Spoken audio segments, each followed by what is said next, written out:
3, 2, 1. What's going on, everybody? Welcome to the Body Bag Battle Podcast, Content of the Culture, Season 1, Episode 2. Yeah. I am your host, Spoken Motherfucking Word. Make sure you guys subscribe to all your latest battle rap news. Alright? Yo, check this out. Right now, I got a special guest with us today. This man is without a doubt the hardest working artist I know. Not just in battle rap, but in music too.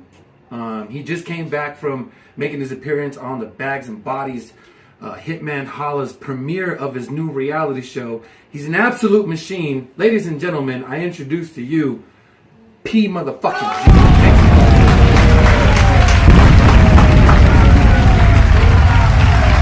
Yeah, glad you guys are having me, man. How you guys doing? Doing good, man. Just real quick, we wanted to give a shout out to our sponsors. The next one and Hazy.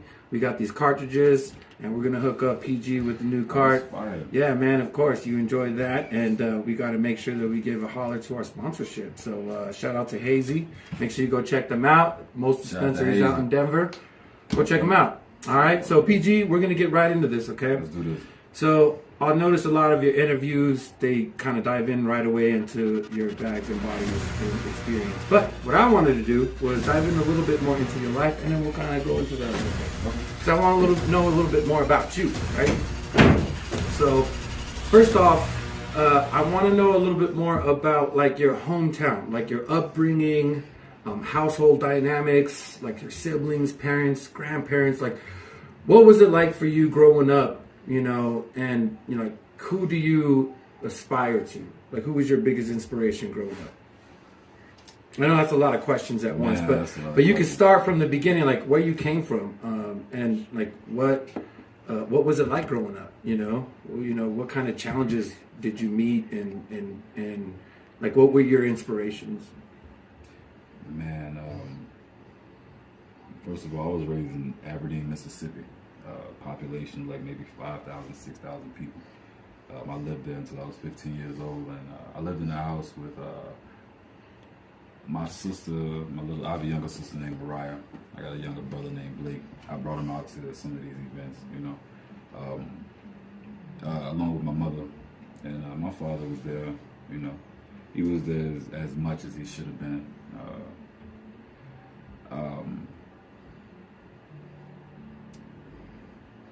I would say around like 9, I really got inspired into music, you know, and I kind of stayed in that lane. And going through like school and being around people who weren't as determined as me or had some type of direction of knowing what they wanted to go through, I think I went through the obstacles, the trials and tribulations of trying to stay focused. Okay. You know, of course there was a lot of stupid shit from street bullshit to ladies to, you know, a lot of things that tried to stand in the way of, you know, my goals. Okay. You know? Along with doubt, you know, discouragement, things not turning out the way I wanted to. You know, around 15, I moved to Maryland, and I think I got some type of insight to see just how much of a southern draw I had at the time. You know, being in Maryland, when I first got there, I wasn't able to articulate the way I would like to. You know, I used to get clowned a lot too when I first in Maryland. You know, they would just, you know, they wasn't trying to hear what I had to say at all. You know, I would make CDs and I would find them laying in the street from people just throwing them out. You know, but I kept going and. Is that what made you come out here? No. That's not what made me come out here. Not at all. So, you know, I moved to Maryland at 15, 10th grade, finishing out high school, got around, you know, those adolescent years of, you know, thinking I was grown and doing unnecessary shit, ripping and running in the streets, you know, sure. Taking people off, whatever it took. And I was talking to a girl on MySpace. And she lived in Denver, Colorado, and we talked for a minute online, and she invited me to come visit her. I came out here, and it was just the right time. They gave me a proposal to stay, and who knew? In 2013, I met Body Bags. My first battle was with Lacquer. Okay. Yeah. So then you decided to just move out here and and kind of pursue your career out here? Yeah, September 2012. Dope, dope. Yeah. But once I hit the pavement, okay, so I'm not from here. I didn't go to high school out here, so I went to CSU. I tried out in this tournament. It was my first time trying battle rap. I had battle rap like throughout the years, you know, backyard type shit on the bus type shit, lunchroom type shit. Sure. But once I went to CSU, I was in the actual tournament. I came in second place, and from that tournament, Extra reached out to me, and he was like, "You want to battle Lacquer?" And I was like, you know, I'm being ignorant. I'm like, man, let me get some money. Like, you know, I need $600, $700, you know, some stupid shit. And he was like, man, you know, you beat this battle. I went out and shout out to Lacquer. He was my very first like platform battle. He got me. I think I choked in like maybe the second round. I think VO hosted that. Damn. VO hosted that. Wild. Yeah, that was against Lack. Against Lack, man, against Lacquer. And from there, everything just took off.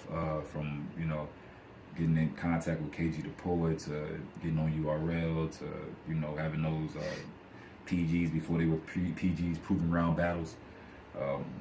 You know, just putting myself out there, not really letting nothing, you know, stand in the way. What year was that? Black? Yeah. 2012. 2012? Wow, man, you came a long way. Came a long way. That's dope. What was your first rap name? Man, it was like CJ something stupid shit. See, it was CJ something. Around the Poetic Genius came around like 2000 and I want to say like 2008, 2009. Okay. People just said I sounded poetic and sounded real smart. You know what I'm saying? Dope. I went with it, and then when I came out here, you guys started calling me PG, and kind of stuck with it. It sounded cooler. So, you know, yeah, PG, it's fire. And then now it's just PG, right? Just PG. Man. It's not even Poetic Genius. It's just PG. I like it, man. It's simple. It's quick. You know. Thank you. I think it's dope. But I think, you know, if you know where we coming from, we all are always gonna know you as a poetic genius. So you know, that shit's fire. So you know, you always have that. I appreciate it. Spoken words. Oh man, you know, like same kind of thing, man. Spoken words. It's the same kind of idea. A bum gave me my name, you know. I was rapping one day and a bum was like, "You should be spoken words," you know. And I was like, "Okay, that sounds kind of dope." And then I tried to actually, like, when I got my record, I tried to use the name, but they wouldn't give me an ASCAP unless I spelled it different. So it was like a common sense situation where I couldn't just have spoke either way. But it's not about me; it's about you. Back to you, man. Who are your biggest inspirations? Hip hop, sports, culture, acting, comedy. Like who inspires you? Man, Jamie Foxx and Denzel for acting. Dope. I think they dope. Will Smith too. I got the Will Smith in there. Dope. For sports, I like Floyd Mayweather as an athlete. Not maybe so much as personality. Don't hate me, money Floyd. Kobe, rest in peace. You know. Man, what else did you ask me? You said athletes and something else. Oh yeah. And it's just music wise. Music wise, I grew up listening to like 50 Cent, Kanye West. Dope. T.I. You're a young buck. I'm almost buck. I was G Unit. Okay. I tell people that all the time. Okay. I was G Unit. I had the white beetle with the shoes. Yeah. You know. That's what's up. Trying to get a record deal. Right. Let me think. Man, these days though, I'm listening to everybody, man, from Moneybagg Yo to man, I could run through my list. Yeah, for sure. The whole CMG, actually. The whole CMG. I'm trying to think, man. I feel like you put me on the spot. Nah, man, yeah, I feel like I'm dating myself because I'm like, damn, those are like the next generation after me. Because I'm thinking like, you know, like old school type shit, fucking, but you're naming the stuff that I'm like, man, during that time, it was like a change of hip hop. You know what I mean? It was like a whole new level, which is Jay-Z's dope. Goes to me. Yeah, which is dope because you were inspired from that generation, and now you're fucking killing it. You know, so that's dope. Appreciate it, man. If you look back at your battle rap career, what's like your favorite battle rap moment? What's something that you look at like that really shifted things for you in your battle rap moment? when I went to, I'm telling the story. I gotta tell the story. I go to Vegas with J Money, S. Young, and J Hop, and they're taking me as like the sixth man on the bench. I remember that. They put me in like the sixth man on the bench, man, and we going to fucking Vegas. I don't know nan one of these people. Let me just tell you, I don't know none of y'all. We've never kicked it like that. They just called me on the flim. Somehow I think I might have straight up like $60, $80. I'm in the back seat, nothing but my 3 rounds. About to battle somebody named XP. I remember that. Man, we going and Colorado. I think it's a 9-hour drive. I think it's a 9. It's like a 9-hour drive. Man. He's had the lighter. This shit might be sitting over there. Man, it's like a 9-hour drive. It snows by the time we get through somewhere. I don't know, but they let S-Dot drive. We driving down the highway and the car then like slid off the road and we didn't turn sideways and we just like sliding down like halfway in the median type shit. Damn. That's like the first thing. So I think they might have switched seats and money and shit. So we hopped in the whip and we still drive. We go to this gas station, shady ass gas station. Hey, go ahead, give us. Man, we go to this shady ass gas station. I lie to you not. Me and S-Dot go in the bathroom. S-Dot walk in the bathroom, put his phone on the sink, use the bathroom, must wash his hands, walk outside. When he get in the car, he can't find his phone. He go in the back in the gas station and get his phone. Phone's not only gone, but he called it and then cut the service off. Somebody stole it and cut the service off right away. So now he missing all his reps. So, you know, he like on 10. He like, bro, like, you know, like, damn, bro, I'm about to go out here. You know what I'm saying? And we get there and man, just it was a wild time. But I battled XP and I lit his ass up, man. Shout out to XP. Pause. I lit XP up, man. He hit me with some shit like, I'll make you a Colorado. And it was, man, I was just, Danny Myers was there. Man, Rum might have been there. KG was there. Bobby Lee was there. It was a park full of people, man. And I got a chance to really, like, you know what I'm saying, show my talent. That was the first time I think that I really got a chance to really get off.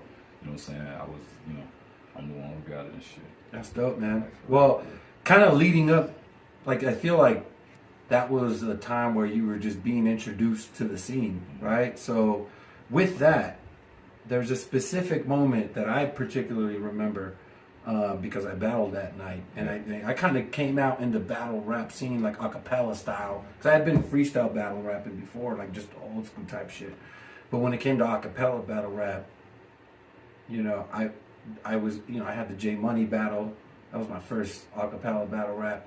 And then from then on, it was like, I feel like I came around the same time you did. You know what I mean? And one of the moments that I remember, and we talked about this before, was when you battled S. Youngin. And I feel like that's an important thing to talk about because I feel like, just talk to me a little bit about that night, because there was something about that night that you had a chip on your shoulder. I feel like there was something about where it's like you were an underdog for sure. Everybody had S. Youngin winning that night, you know, and you came in and you pretty much bodied him. And his third round, he had like a half round, and then he made excuses about that. You didn't deserve it or something like that. But by that time, you had already pretty much bodied him. Tell me what you were going through that night, and how did that battle shift things for you? Man, you know, the determination of that battle was money off top. Let me just say that. Okay. That was a bet on that battle. What was the bet on that? I think it was $400 a piece, so $800 battle. Okay. I had just got back from being in the oil field. I had been in the oil field for 32 days straight. You know, being around people that didn't even know nothing about rap, barely spoke English. You know, just busting my ass, pause. You know what I'm saying? Yeah.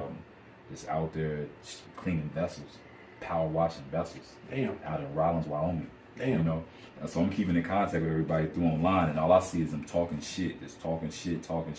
S. Young is this, S. Young and that. I find out Norbs is coming, he's scouting S. Young. I get there. I remember that. Norbs, Norbs, he was coming through. Right, yeah. he was scouting S. And at the time, man, S. we wasn't as cool as we are now, but it was, you know, just had the attitude like, fuck him. And when I got on stage and what happened with the crowd, and I took off my shirt and I had the wife beat on and shit, I was like, fuck it. You know what I'm saying? Like, let's get it. Like, it's whatever. I felt like we was no longer in the building. We outside now, for real. Right. And shit, I just took off. You seen him, man. Shout out to S-Dot, but S-Dot did walk off stage. He did, you know, pretty much throw in the towel in the last round. You know, it is what it is. Classic battle, man. You know, it is what it is. That's dope, man. I clearly remember that night because I battled Ace. If I remember, I battled Ace Young and Lil Ace. We all look Ace alike. Lil Ace. We all look alike. Lil I Ace. just kidding. And I got bodied. This is the first time I ever got booed off stage. Like, it was not good. And to see after that you come up and just fucking absolutely kill it, it was inspiring, man. Because it, you know, lit fire into my ass. So I was like, man, next time this ain't happening. Moving on. After the success and the proving grounds, URL drops, and more recently the Hitman Holla Show, Bags and Bodies. How did the support from your peers make you feel? From that success? Yeah. Man, it made me feel, I wouldn't say alone, but it made me feel like, it put me in a place of, I don't know, isolation. Well, let me kind of ask this, because I feel like I feel like you don't get the respect you deserve sometimes. You know what I mean? And like to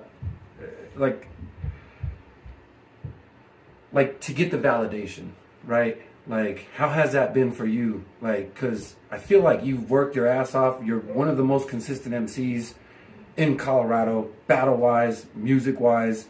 Like, to not really get validated completely, like, you know, what does that make you feel? Does that lit fire under your ass to keep going? Is that what keeps you going? Because you're probably the most consistent MC I know out here. It definitely pushes me to stay in the forefront to try to show people that it can be done, you know, as I keep showing over and over, just applying myself. Yeah. Everybody doesn't apply themselves, you know. Yeah. And I realize that as we keep growing in the culture, as we keep growing with the battle rap scene. Shout out to VO. Let's take songs. Let's do it. Get some inside of it. But like, you know, Even with the but this this is the thing, right? Because I feel like people doubt you still. Yeah. And then you got on Bags and Bodies, right? Yeah. And then they turned their nose. And a then lot of people exactly. turned their nose up, and it was like, you didn't deserve it, or, you know, I didn't put myself out there, or I didn't, you know, like I said, apply myself.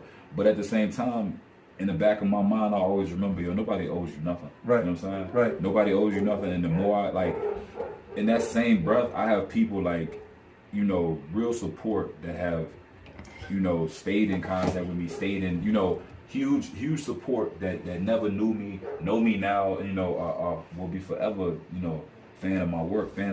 Yeah.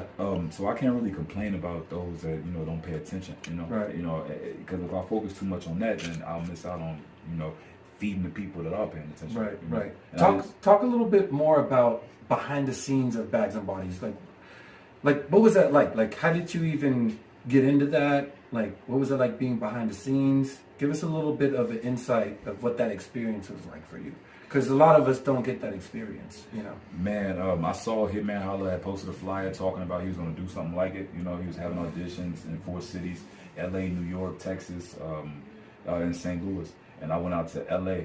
I got booked a battle, went out to a battle, man, won. And that was on the 18th of, I think, September or June or something like that. And the next day was the auditions. Okay. And from where I was, it was like 9 minutes in walking distance.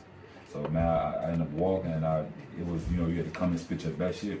I went, I spit like 2 16s, you know, just nonstop, you know, and I did my thing, man, after having a classic battle with Man One the day right after. Okay. You know what I'm saying? So I was really just putting in that work. But to also answer your question behind the scenes, bro, I tell people this is one of the most times why I doubted myself, my skills being in the house, you know, like it was like, I felt like the underdog, like we talk about being an underdog out here. Imagine being around the underdog, around cats who think they are top tier, you know what I'm saying? man, every day is, man, I got this. I got Hot 16 ready right now. You know, everywhere I went, you know, every corner of the house, everybody's like on that type of time, you know. Yeah. Writing, ooh, I just wrote this for you, Spoke. I just wrote it, you know, like on shit like that. Like, what the fuck? Like, what, you know? Like, I just came in the house. I just went and got Waffle House, like, you know. Damn. You know, every time I turned around. Also, man, you met a lot of good people, and you get to see the comparisons between you and other people. Like, you go through the same shit they go through, you know, like trying to do this music and the rap shit, you know, and the battle rap shit, you know, putting yourself out there. Yeah, that's wild, man. Like, I think that you were bred for that because out of a lot of MCs out here, you battle the most. You know what I mean? Like, you know, I'm amazed with how many fucking battles you've had, and as a battle rapper and a writer, I'm very impressed with the your consistency, right? Because it's like I know how hard it is to fucking work on this shit. You know what I mean? Like, it takes time. Imagine being in the house with 18 people. So here's my thing, like, 3 rounds and in more 4 of a, days. right, and more of a personal question. Like, sometimes I really don't write until I have to, you know, unless I got a battle. You know what I mean? Like, do you write like every day? No, I don't write every day. Okay. I try to write music at least every day. Yeah. You know what I'm saying? Yeah. But as far as battle rap, no. But do you write bars like even if you're not getting ready for a battle? Just like is there bars there that you fucking have that you just one-liners? Okay. Like, yeah, okay. one-liners. I mean, I have to imagine that's the way you do it because it's like exercise, right? Like you gotta write. You know what I mean? So even if you're not preparing for somebody, like I've noticed that sometimes you're not very personal. You just got bars. You know what I mean? Like, and so, you know, it just amuses me because I feel like I could use a little bit of that where I can have more of bars versus just personal shit. You know what I mean? Yeah. Sometimes personal shit can bite you in the ass. It can. It definitely can. It definitely can. I've noticed that. Yeah. And I think that the key is just to be consistent and just keep writing, which you do the most. So I hands down to that. 100%. Cheers to that.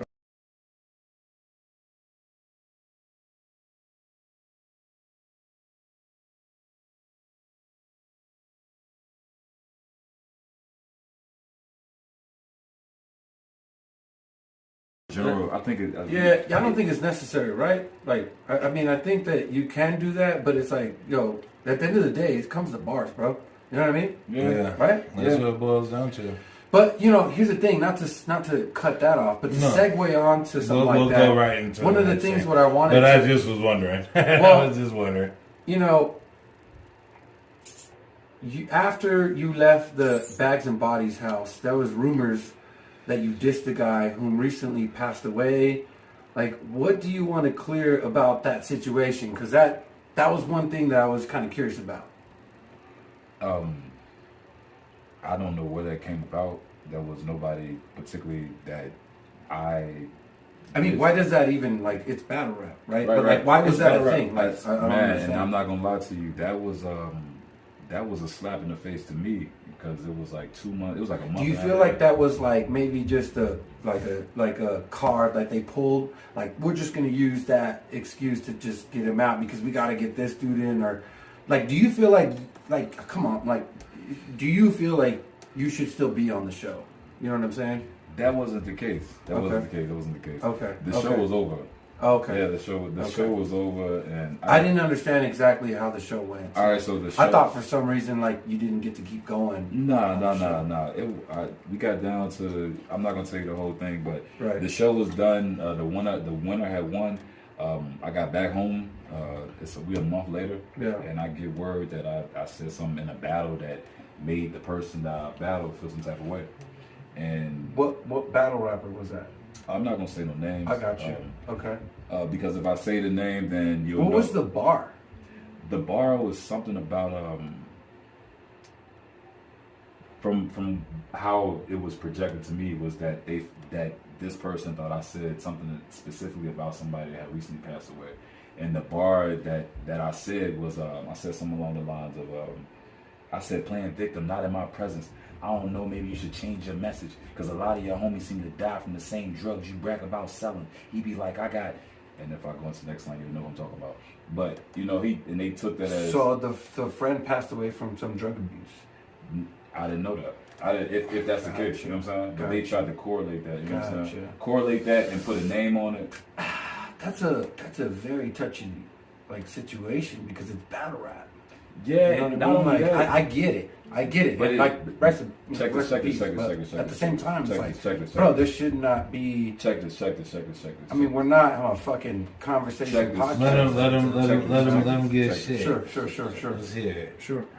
Before we battled, me and this person talked, my opponent. He said, yo, such and such just passed, and my mother died. If you say these things, I wouldn't feel cool about that, right? Mm-hmm. And I tell him, I said, bro, I'm not thinking of neither one of those things. Right. That wasn't my mind. My angle was talking about this person who plays the role of selling drugs in the street, this and the third, but is a teacher. Right. You know what I'm saying? Yeah. That, and we put a bet on it. It was because of me, this person was in the house on Bags and Bodies. You know what I'm saying? After the battle, he hugged me, this and the third. We both went home. We both came back to Atlanta. We both was at the premiere. We took like 19 photos together. None of this came about. We go back home, and I get contacted through Facebook from somebody else. So he was faking the front. But my thing is, if you felt some type of way, why am I just hearing about this now? Like, right. why, you know? You said what's up after the battle. Right. You said, And my whole angle wasn't about. So then your after friend. he met you, he went home, made a complaint about it. Yeah, 2 months ago. See, I don't think that's like, you know, and I'm not trying to disrespect anybody, but that's some bitch shit. You know what I mean? I'm trying to be honest. That, you know, it's a battle rap. I thought he was my friend. I thought he was my friend, and I get it. I thought he could talk to me. Yeah. You know, I didn't know you felt some type of way. You know, why am I hearing this? You know, like whatever. And again, that wasn't my angle. Have you ever went home after a battle and been like, this person upset me, you know, for what he said? Have you ever went home and did that? J Money, and the whole J Money situation. Everything was cool. Yeah, he said the dad stuff. He said what he said, and we let shit slide. But like a week or 2 later, he started popping off on Facebook talking about you didn't do nothing when I said what I said. Sure. Started antagonizing the situation type shit, and then he went into hiding. He hid for like a year and a half. Still hiding. Bro, he ain't come out to not one fucking Where event. you at? One fucking event. So you said what you said, and then you tried to antagonize the situation. Sure. I mean, do you feel like there should be boundaries? Is that what, like, should we not say something specific like that? Like, what do you think on that? I thought in the battle he said what he said, and he should have left it at that. As far as money, as far as my situation, that wasn't my angle. I wasn't going for the dude's homie. And as I continue, I talk specifically about you being fake and acting like you trapping this and the third. I don't even talk about that no more. I start talking about some other shit. Sure. You should like. I even talk about like I start breaking down other shit. But sure, it is what it is, man. No, I feel you. But let me say this though, I talk to everybody, we good, you know what I'm saying? They know my mind and my heart was at. Yeah, so, no. You know what I'm saying? There's no problem with it. You know, we're just discussing things. Yeah, and I'm glad you brought it up, you know what I'm saying? No hard feelings whatsoever. Yeah, I mean, you know, people have said some pretty harsh things about me, but at the same time, I said I say things back. But they meant it though. You know what I mean? I mean, it's battle rap. And I think for me, like, if someone were to ask me if there's rules or boundaries, me personally, there's no rules or boundaries except for touching and like, you know, things. I mean, even a small touch, okay. But there's a difference. I mean, let's. But like I've said, but people have said the worst things to me, bro. Let's revert back to your last battle. Let's things. revert back to your last battle. Let me ask you this. Sure. Yeah. Do you think it's more offensive for your opponent to say, let's say he mentions, okay, you lost somebody, right? He says, oh, you lost somebody, love of your life, X, Y, Z, blah, blah, blah. Continue on. Let's say his angle was to say you're a shitty person. Sure. Versus to say, oh, you lost Michelle, or I don't know her name, you know, whoever. Right. And she died because of this, and she died because of that. You know what I'm saying? Right. Like I'm trying to be meaningfully to hurt you. Right. You know what I'm saying? Like I'm trying to like, and I'm really antagonizing. That's why I just hit him with dad jokes.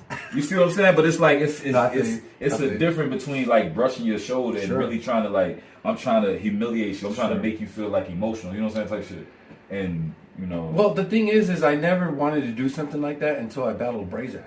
Okay. Right, because with Brazak, he went off on Nicole, and then I wasn't gonna say nothing about his brother. But again, he said her name. He was like trying to hurt. I didn't say this person's name. Right, and even with Grade A, same thing. Like he went in hard on that, you know.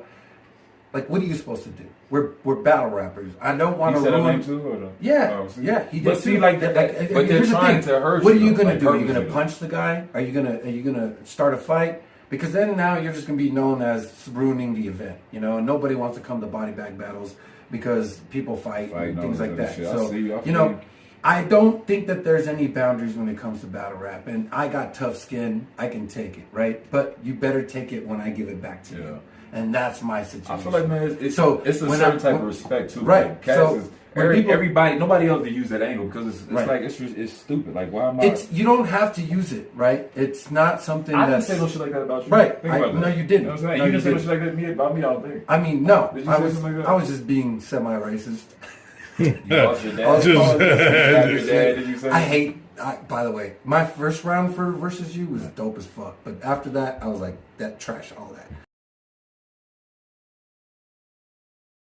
Let me guess, you used to be the man saying you got pounds when you only had an ounce, claiming you get it jumping in the middle of the drought, not knowing that ratchet in Texas low like when you cheating on the spouse, and I come and air the crib like, nigga, you ain't supposed to be smoking in the house.